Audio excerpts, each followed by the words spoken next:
Welcome back to the deep dive. Today, we're digging into something really fascinating. It's a complete blueprint for socialization. It is. It's this highly structured cradle-to-community framework. And the whole point is to prepare children with a really deep sense of identity and academic mastery before they even step foot in a formal school. Right, before the external world gets to them. The document we're looking at is called The 6 Schools We Control.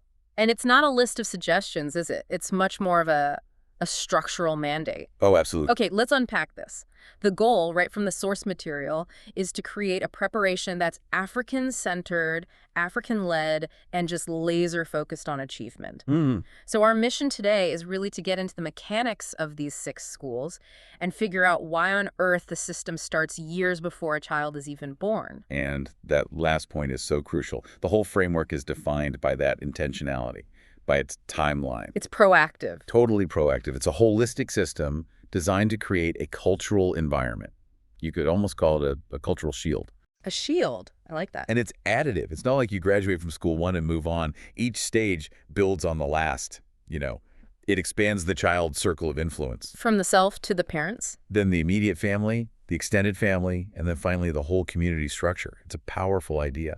That idea of expanding circles really helps you grasp the scope here. And that proactive approach you mentioned, that takes us straight to the first stage, which I have to say is genuinely radical. This is school 1, the pre-womb school. Exactly. I mean, when people talk about early education, they're usually thinking, what, prenatal infancy? Right. This system goes so much further.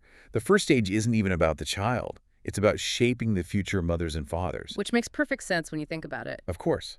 The core insight is that you can't build a successful child if you haven't first built successful, culturally grounded parents. So how does it shape them? What are they shaped by?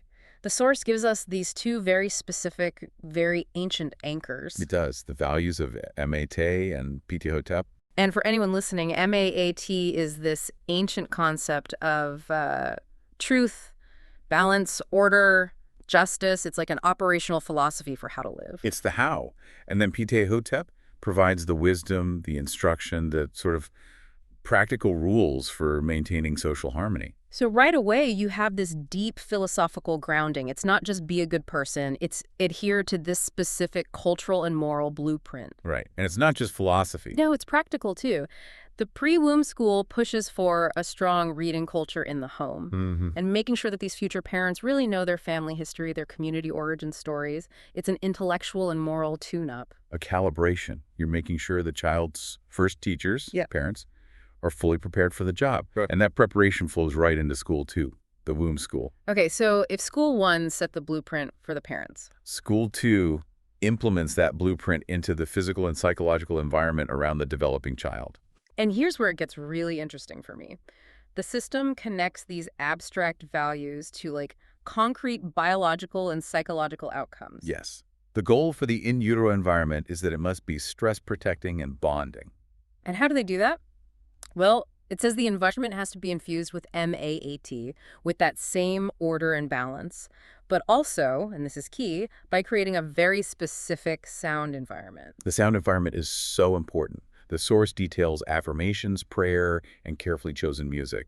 And this isn't just about, relaxing. No, it's about setting the vibrational frequency of the home. It's about minimizing stress hormones, maximizing bonding before the child even arrives. The stated goal is reduce trauma, explicitly. Yeah. That plus proper nutrition and intentional care for the mother. What's just so fascinating is that connection, taking an ancient cultural concept like MAAT, order and truth, and linking it directly to the modern understanding of minimizing prenatal stress. The environment itself becomes the child's first curriculum. So once the child is born, the focus has to shift. It goes from controlling the environment to intentional instruction. And that responsibility, that falls squarely on the immediate family. Which brings us to school 3. The parent school. And there's a real shift in the mandate here. In school 1, the parents were students. Now they're the faculty. They're the designated faculty. They have to become first master teachers. But that's not just a nice sounding title, is it? Not at all. The parent school gives them a very clear job description. They are responsible for ensuring the child masters 5 foundational areas. Okay, what are they? Language mastery, impeccable behavior, establishing really rigorous study habits, teaching our story, And then crucially, modeling and teaching achievement success. I want to stop on that phrase, achievement success, because it sounds like it's more than just teaching about success. Oh, it's so much more. It implies that parents have to actively demonstrate it. They have to teach the mechanics of how you reach goals, how you manage resources, how you excel. It's leading by doing. By sustained, verifiable example. Precisely. And the system is smart enough to know that some instruction needs to be specialized. Which brings us to School 4, the father male school. Right. So this school isolates specific qualities that fathers and male mentors are supposed to shape in children. Yeah, it distinguishes these lessons from the more general academic and habit building of the parent school. And the focus here feels very practical, very skill-oriented. It's about cultivating courage, protection skills. Enforcing explicit manhood standards and teaching really essential life skills. We're talking conflict resolution, sophisticated problem solving. And it even mentions a very specific duty, ensuring safety for sisters. Yes, and we connect this to the bigger picture. This separation is key. The model sees identity formation and academic success from School 3, and cultural protection and physical defense from School 4 as equally critical. Both are mandatory. It's not just, a stereotype of dads do the rough stuff. No, it's mandated education and social and physical resilience. So this brings up a pretty important question analytically. How does the framework handle this if, say, the primary caregiver is a single mother? Is there a built-in way for community mentors to step in? And that's where the structure is designed to be resilient. The parent is the first master teacher, but not the only one. Ah, okay. The system anticipates that need. The fact that schools 5 and 6 even exist shows that the parent-father instruction is meant to be backed up, to be reinforced by the broader family and community. So the lessons get delivered one way or another. That's the idea. They get delivered even if the immediate family unit can't provide them alone. That's a perfect transition because once you define those immediate parent and mentor roles, the system zooms out. Right. You go from that specialized teaching to basically institutionalizing the entire support network. And that starts with School 5. The family school. The family school basically takes the whole extended kinship network, aunts, uncles, cousins, elders, and turns it into a functional learning environment. The structured one. A very structured one.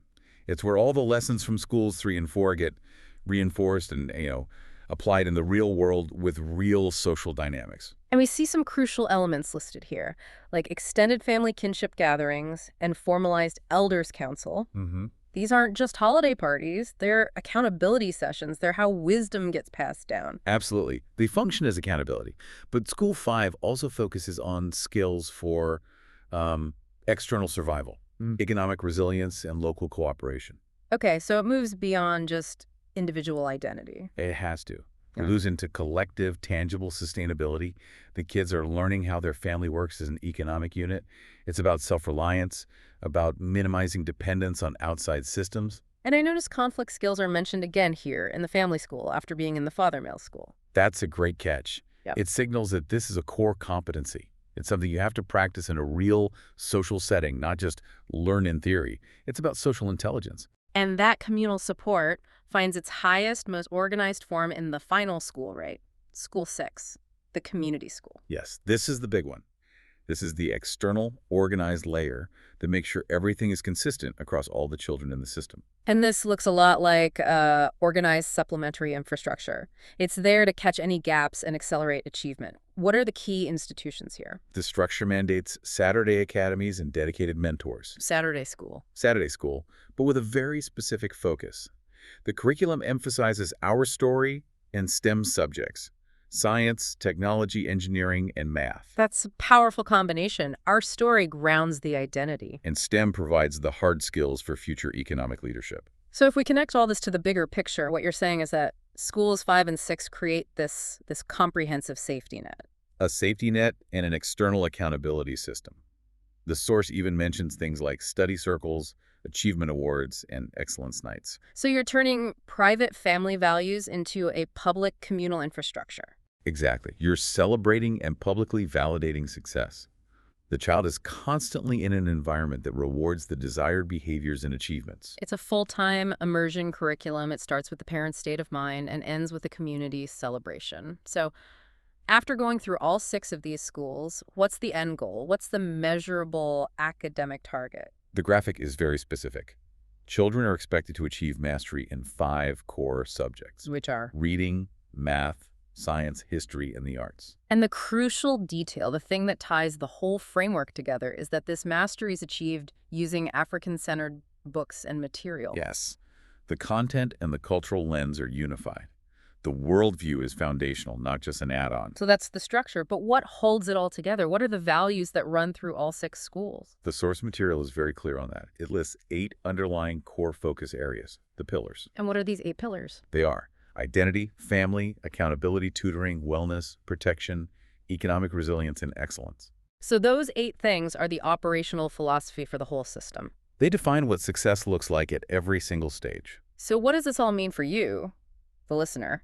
I mean, if we synthesize this whole framework, it's less about discrete lessons, like a school year.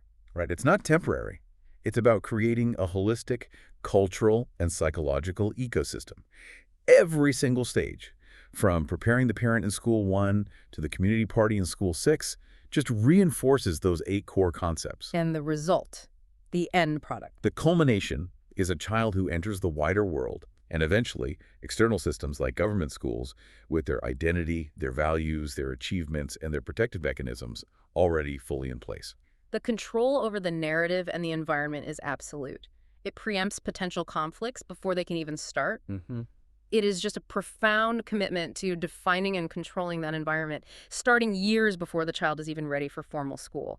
We've gone from pre-womb and womb To the specialized teaching of the parent and father male schools. and finally to the reinforcing systems of the family and community schools. And that intentionality, especially around education, it brings up a deeper question for you, the listener, to sort of mull over. Okay.